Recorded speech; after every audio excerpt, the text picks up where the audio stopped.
लेकिन वो इंडिया वहां रुका नहीं, उन्होंने कहा चलो थोड़ी सी और ठुकाई कर दें। न्यूक्लियर था वो काइंड ऑफ पूरी दुनिया डर गई कि कहीं इंडिया गुस्से में उसी पर बम ना मार दे। के लोगों को शहीद कर दिया और आप यही कहते रहे कि हमने उनके 5 जहाज गिरा दिए। किधर है वो जहाज? और जहाज से पूछो जुआना जुआना जुआना, उससे पूछो तो हकला बोलता है कि सोशल मीडिया पे है वो जहाज। ये कोई जवाब है? किधर है वो? आपके टारगेट किया हुआ, न्यू दिल्ली टारगेट किया हुआ है, आर्मी चीफ टारगेट किया हुआ है, मैंने ये किया हुआ है, हमने वो किया हुआ है। किधर है वो? एक आपसे एक मिसाइल नहीं चला। मिसाइल का जवाब मिसाइल होता है, रॉकेट का जवाब रॉकेट होता है। क्या आपको ये टर्म्स नहीं पता? आप आर्मी में हो, इस तरह होता है कि आप वो हमला करें और आगे जाली कहानी बता दो हमारे 2 लोगों को, और जो हमारे लोग मर गए उसका क्या होगा? बदबख्तों, तुम्हारी कब्रों में कीड़े पड़े। न्यूक्लियर बीच में इन्वॉल्व हुआ और रावलपिंडी बेस के ऊपर हमला हुआ। न्यूक्लियर का सिस्टम बहुत करीब था, अमेरिका परेशान हुआ न्यूक्लियर वॉर ना शुरू हो जाए। तो जो मैंने आपको कहा था कि ये न्यूक्लियर वाला काम ही ना पाकिस्तान को बचाया है, लेकिन ये नहीं कि हमने न्यूक्लियर हमला करने की कैपेसिटी दिखाई या धमकी। तो हमारा डिफेंस मिनिस्टर इंटरव्यू दे रहा था, एंकर उससे पूछते हैं कि आप कह रहे हैं कि पाकिस्तान ने 5 जहाज गिराए हैं, इसका कोई प्रूफ कोई सबूत है? तो ये कह रहे हैं सोशल मीडिया। अफसोस की बात है, इस तरह का जवाब इसको देना चाहिए। न्यूयॉर्क टाइम्स की जो इमेजरी है सैटेलाइट के थ्रू, वो ये जरूर बताती है कि पाकिस्तान में नुकसान ज्यादा हुआ है। हमारे रनवेज के ऊपर खड्डे हैं, हमारा रहीम यार खान का जो एयरपोर्ट है उसकी ज्यादा तबाही हुई है। ये जो आपने कहा है कि 5 तैयारे गिराए हैं, ये इसका कोई सबूत है आपके पास?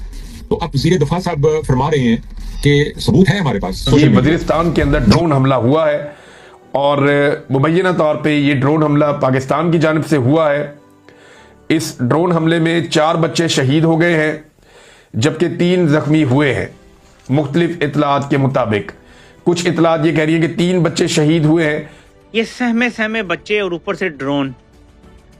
हमें कहानी सुनाई गई जी कि हमारा मजहब हमें सिविलियन आबादी को टारगेट करने की इजाजत नहीं देता, हमारी अखलाकियात मुख्तलिफ हैं, हमारी तरबियत मुख्तलिफ है, लेकिन अपने मुल्क में बच्चों को, मासूम बच्चों को तुम लोग निशाना बनाते हो और कहते हो हम हक पर हैं इसलिए हम जीत रहे हैं। ये मासूम बच्चे हक पर नहीं है, मतलब तुम ये कहने की कोशिश कर रहे हो इन बच्चों को तुम्हारे ड्रोन्स ने मार दिया, कत्ल कर दिया। तुम ये कह रहे हो ये बच्चे हक पर नहीं है, तुम हक पर।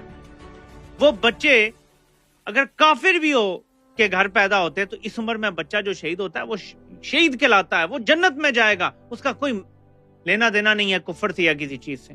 तुम कह रहे हो तुम हक पर हो, बच्चे हक पर नहीं है। मेरी टांगे कांप रही हैं तुम्हारे इस गरूर के बाद, और मुझे तुम्हारे अंजाम से डर लगना शुरू हो गया है।